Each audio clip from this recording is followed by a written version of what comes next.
একজন ইমানদার যে জায়গায় আত্মীয়তা করবে সে আল্লাহর কাছে দোয়া করবে। এই দোয়ার বিশেষ পদ্ধতি আছে, এই পদ্ধতি মেনে সে দোয়া করবে যে আল্লাহ, আমি তো অমুক জায়গায় আত্মীয়তা করতে যাচ্ছি, এখনো সিদ্ধান্ত ফাইনাল করি নাই, নিজে নিজে স্থির করছি যাব, তাদেরকে এখনো জানাই নাই। এখন আপনার কাছে আমি দোয়া করছি, আল্লাহ যদি এটা আমার জন্য কল্যাণের হয় তাহলে এটা আপনি করায় দেন, সহজ করে দেন। আর যদি আমি যেটাকে আমার জন্য ভালো মনে করছি এটা যদি আমার জন্য ভালো না হয়, এটা যদি আমার জন্য বরং উল্টো আরো খারাপ হয়, তাহলে আল্লাহ আপনি আমাকে এটা থেকে দূরে সরায় দেন, আর এটাকে আমার থেকে দূরে সরায় দেন। এর নাম হলো ইস্তেখারা, মানে আল্লাহর কাছে দোয়া করা যে আমার সিদ্ধান্তের মধ্যে যেটা ভালো সেটা যেন আমি গ্রহণ করতে পারি। এই দোয়া করা, আল্লাহর কাছে নিজেকে সমর্পণ করা, সঁপে দেওয়া, এটা তো অনেক বড় সুযোগ ভাই। আল্লাহর সাথে, আল্লাহর কাছে কল্যাণ কামনা করে সিদ্ধান্ত নিতে পারা, এটা আমাদের জীবনে অনেক বড় একটা সুবর্ণ সুযোগ, যেটা চারটিখানি কথা নয়, কিন্তু আমরা অনেকে না জেনে সেটাকে অবহেলায় আমরা করি না, বা আমাদের এই আমলটি একেবারেই অনেকটা বিস্তৃত আমলে পরিণত হয়ে গেছে। মোহতারাম হাজিরিন, তাহলে ইস্তেখারা শব্দের অর্থ আমরা জানলাম। ইস্তেখারা বলতে কি বোঝায় সেটা আমরা জানলাম। ইস্তেখারা মানে হলো কল্যাণ কামনা করা, যে কোনো বিষয়ে ভালো কোন জায়গায় হবে সেটা আল্লাহর কাছে দোয়া করে নেওয়া, যে আল্লাহ ভালোটা যেন হয়। এটা আমাদের জীবনে দরকার আছে না নেই? আল্লাহ যদি কাউকে হেদায়েত করেন, গাইড করেন যে এই দিকে যাও তাহলে তোমার ভালো হবে, তাহলে তার চাইতে সৌভাগ্যবান আর কেউ হতে পারে? অতএব সেই জায়গা আমাদেরকে যেতে হবে। এবার আসুন, নবী করিম সাল্লাল্লাহু আলাইহি সাল্লাম কিভাবে ইস্তেখারা শিখিয়েছেন সাহাবীদেরকে। জাবের রাদিয়াল্লাহু তাআলা যে হাদিসটি আমরা বললাম, সেই হাদিসের আলোকে ইস্তেখারা কিভাবে। ইস্তেখারার নিয়ম হলো যে আপনি যে কোনো সময়, নিষিদ্ধ সময় বাদে বাকি যে কোনো সময়, অর্থাৎ নামাজ পড়া কিছু সময় নিষিদ্ধ আছে না, হারাম সময় আছে না, সূর্য ওঠার সময়, সূর্য ডুবার সময়, সূর্য মাঝখানে থাকার সময়, আবার কিছু মাকরু ওয়াক্ত আছে। এই নিষিদ্ধ সময়গুলো বাদে যে কোনো সময়, রাতে দিনে আপনি 2 রাকাত নামাজ পড়বেন সুন্দর করে, উত্তম রূপে ওযু করে, পরিচ্ছন্ন পবিত্র হয়ে সুন্দর করে 2 রাকাত নামাজ পড়বেন। যে কোনো নামাজই সুন্দর হইতে হবে, লম্বা কেরাত দিয়ে, রুকুটা সুন্দর করে করে, সিজদাটা সুন্দর করে করে, ধীর স্থিরতার সাথে, মাধুর্যের সাথে, মহব্বতের সাথে 2 রাকাত নামাজ পড়বেন। এই নামাজটার নাম হলো ইস্তেখারার নামাজ। এটার নাম কি নামাজ? ইস্তেখারার নামাজ। এই ইস্তেখারার নামাজের আবার আলাদা কোনো সূরা নাই, কিন্তু যে প্রথম সূরা ফাতিহার পরে অমুক সূরা এতবার পড়তে হবে এমন কোনো কথা নাই। অন্য সব নামাজ যেভাবে পড়েন একইভাবে সূরা ফাতিহার সাথে আরেকটা সূরা মিলাবেন, আবার পরের রাকাতে সূরা ফাতিহার সাথে যে কোনো একটা সূরা মিলাবেন, মিলায়া সাধারণ নিয়ম অনুযায়ী 2 রাকাত নামাজ পড়বেন। তাহলে নামাজ হয়ে গেল ইস্তেখারা। নিয়ত কি থাকবে? ওই যে নিয়ত থাকবে, আল্লাহ আমার অমুক সিদ্ধান্ত গ্রহণ করার ক্ষেত্রে আমি তোমার কাছে ভালো কোন পথে হবে সেটা তোমার কাছ থেকে আমি গাইডলাইন আশা করছি, সেই নিয়ত করে আমি 2 রাকাত নামাজ পড়ছি। বাস, আপনি মনে মনে নিয়ত করলেন আর নামাজ শুরু করলেন, নামাজ শেষ হয়ে গেল 2 রাকাত। 2 রাকাত নামাজ পড়ার পর একটা দোয়া পড়তে হবে, ইস্তেখারার দোয়া। দোয়াটা কি? দোয়াটা হলো আল্লাহুম্মা ইন্নী আস্তাখিরুকা বিইলমিকা। আল্লাহ, আমি আপনার ইলম, অসীম ইলম, আল্লাহ সব জানেন, কি হবে কি না হবে সব আল্লাহ জানেন। তো আল্লাহ, আপনার সেই ইলম থেকে আমি আমার কল্যাণ কামনা করছি, আপনি সব জানেন, সে জানা থেকে আমাকে একটু কল্যাণের ফয়সালা দেন। আল্লাহুম্মা ইন্নী আস্তাখিরুকা বিইলমিকা, আল্লাহ আপনার ইলম থেকে আমি কল্যাণ কামনা করি। ওয়া আস্তাকদিরুকা বিকুদরাতিকা, এবং আপনার যে অসীম শক্তি আছে সেখান থেকে আমি আপনার কাছে প্রার্থনা করি, শক্তি প্রার্থনা করি, সামর্থ্য প্রার্থনা করি, আমি যেন সঠিক সিদ্ধান্ত নিতে পারি, সেই শক্তি, সেই সামর্থ্য, সেই তৌফিক যেন আমার হয়, এটা আপনার কাছে চাই। আল্লাহুম্মা ইন্নী আস্তাখিরুকা বিইলমিকা ওয়া আস্তাকদিরুকা বিকুদরাতিকা ওয়া আসআলুকা মিন ফাদলিকাল আযীম, এবং আপনার মহান অনুগ্রহ, করুণা, সেটা থেকে আমি প্রার্থনা করি, আপনার কাছে করুণা চাই। আপনার যে সামর্থ্য শক্তি আছে অসীম, আমি সেই অসীম শক্তি থেকে আমি সামর্থ্য চাই আমার নিজের জন্য। আল্লাহ, আপনার যে ইলম আছে, সেই ইলম, সেই মহাজ্ঞান, সেখান থেকে আপনার কাছে আমি কল্যাণ কোন পথে হবে সেটা প্রার্থনা কামনা করি। এই যে আল্লাহর কাছে ন্যস্ত করা নিজেকে।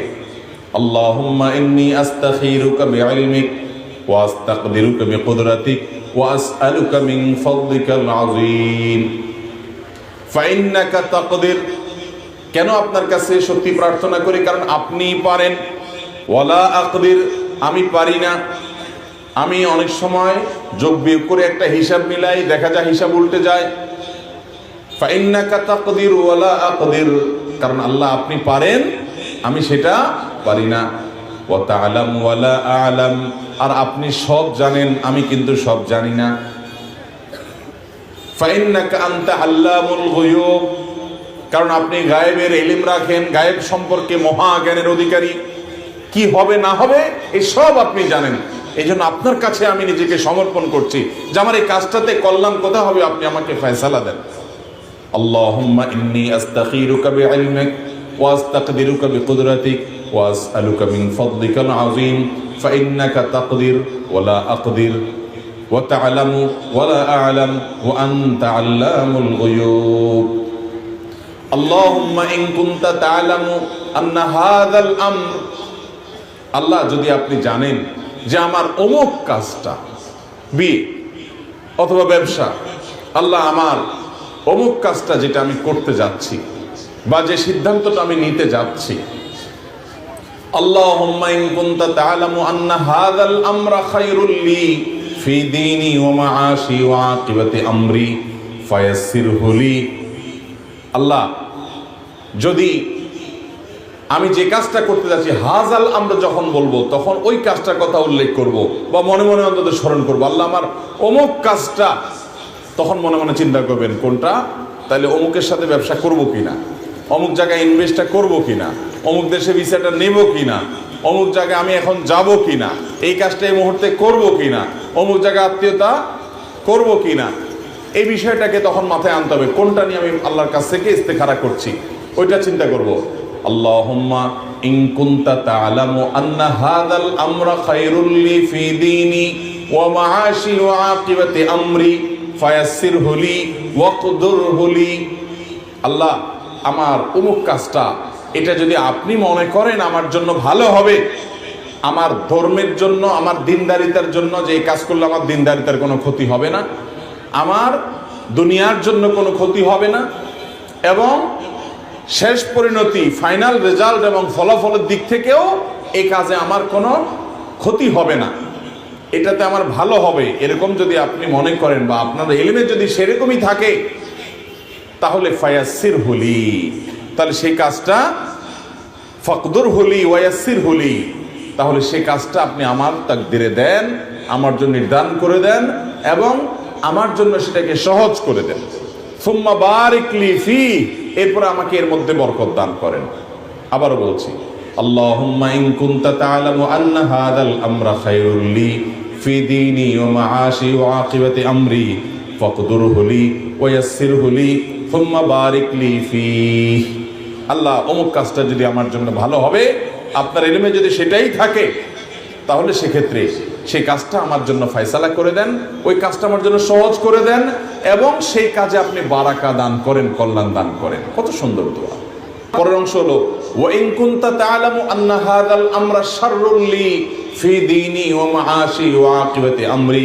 আগের অংশ পরের অংশ সব একই, শুধু শাররুন শব্দ। ওয়া ইন কুনতা তা'লামু আন্না হাযাল আমরা শাররুল লি ফি দীনি ওয়া মাআশি ওয়া আকিবাতি আমরি। আর যদি আল্লাহ আপনার এলেমে থাকে, আপনার জ্ঞানে যদি এটা থাকে, আপনি তো ভবিষ্যৎ সম্পর্কে জানেন, সে অনুযায়ী যদি এরকম জানেন আপনি যে এই কাজটা আমার জন্য ক্ষতি হবে, এটা যদি আপনি জানেন, তাহলে ফাসরিফহু আন্নি, তাহলে আমাকে এই কাজ থেকে আপনি দূরে সরায় দেন। ওয়াসরিফহু আন্নি, এবং তাকেও আমার থেকে দূরে সরায় দেন, আমাকে তার থেকে দূরে সরায় দেন আর তাকেও আমার থেকে দূরে সরায় দেন। অর্থাৎ এই কাজটা যেন না হয় যদি আমাদের মধ্যে কি থাকে, ক্ষতি নিহিত থাকে।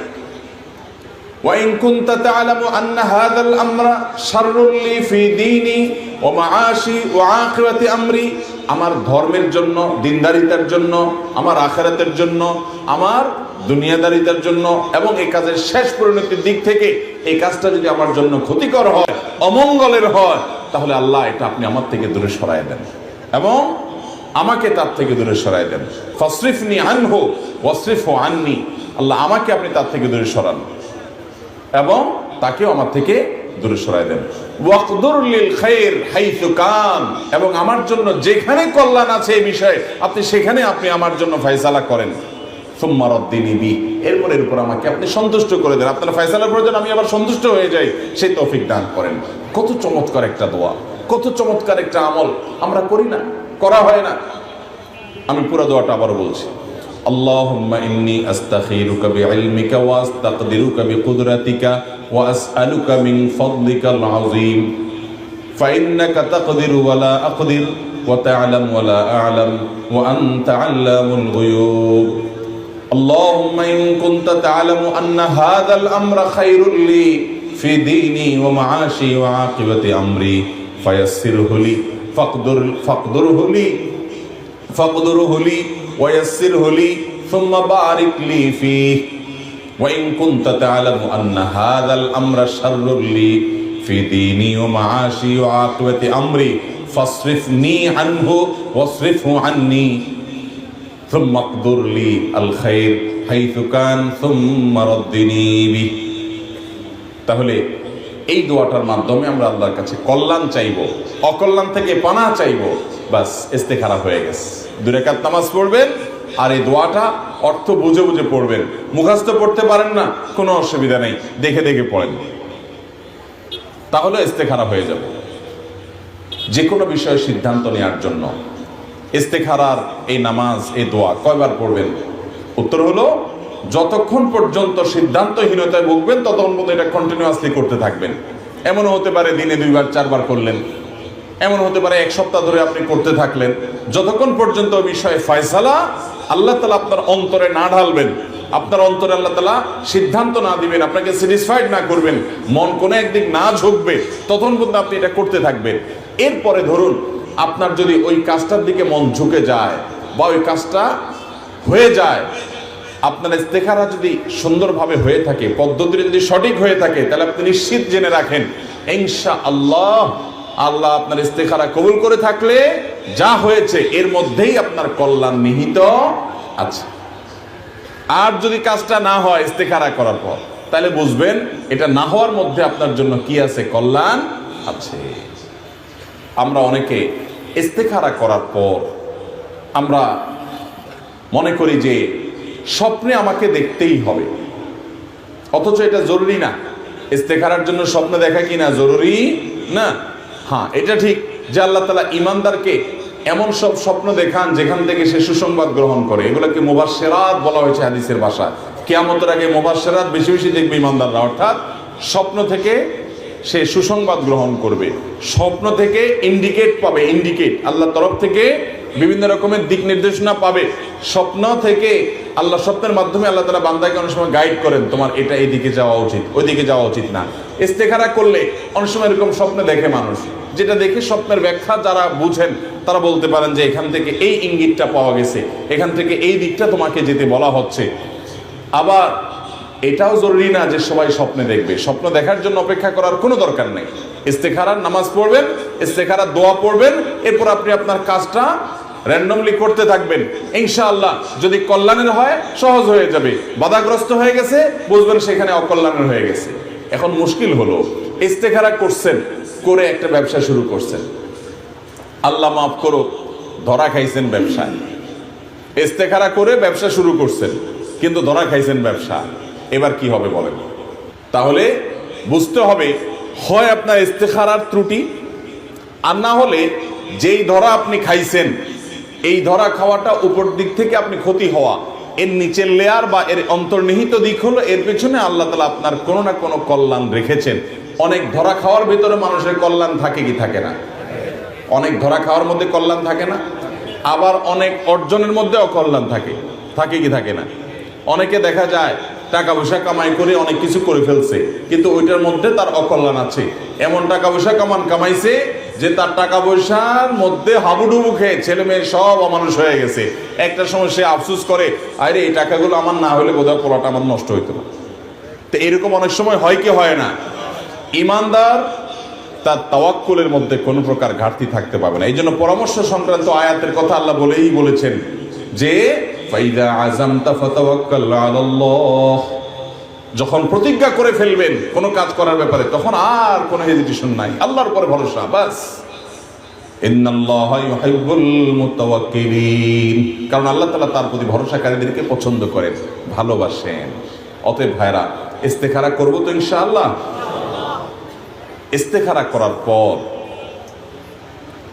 করার পর কোন আল্লাহর বান্দা, দাউদ আলাইহিস সালাম থেকে বর্ণিত ওনার একটা উক্তি একটা রওয়ায়াতে আসছে, সেটার আলোকে আমরা বলি, ইস্তেখারা করার পর কোনো মানুষ যদি নাখোশ হয়, আরে ইস্তেখারা করে কাজটা করলাম, কই আমার তো ভালো কিছু হলো না, ইস্তেখারা করে করলাম, কই আমার তো আরো ক্ষতি হলো, এরকম যদি কেউ হতাশ হয়, অস্থির হয়, তাহলে এটা আল্লাহ তাআলার নারাজগির কারণ, এটা আল্লাহ তাআলার অসন্তোষের কারণ।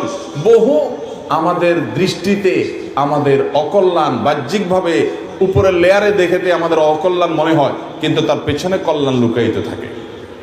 অতএব বান্দা হিসাবে আমাদের উচিত হবে আল্লাহর উপরে পরিপূর্ণ আস্থা করা এবং পরিপূর্ণ তাওয়াক্কুল করা। যদি কোনো প্রকার আমার মনে হয় যে সমস্যা হয়েছে, তাহলে হয় আমার আমলের ত্রুটি ছিল, আর না হলে আমি যেটাকে সমস্যা মনে করছি এটাই বরং আমার সমাধানের সোপান সিঁড়ি এবং সমাধানের পথ দেখাবে ইনশাআল্লাহ।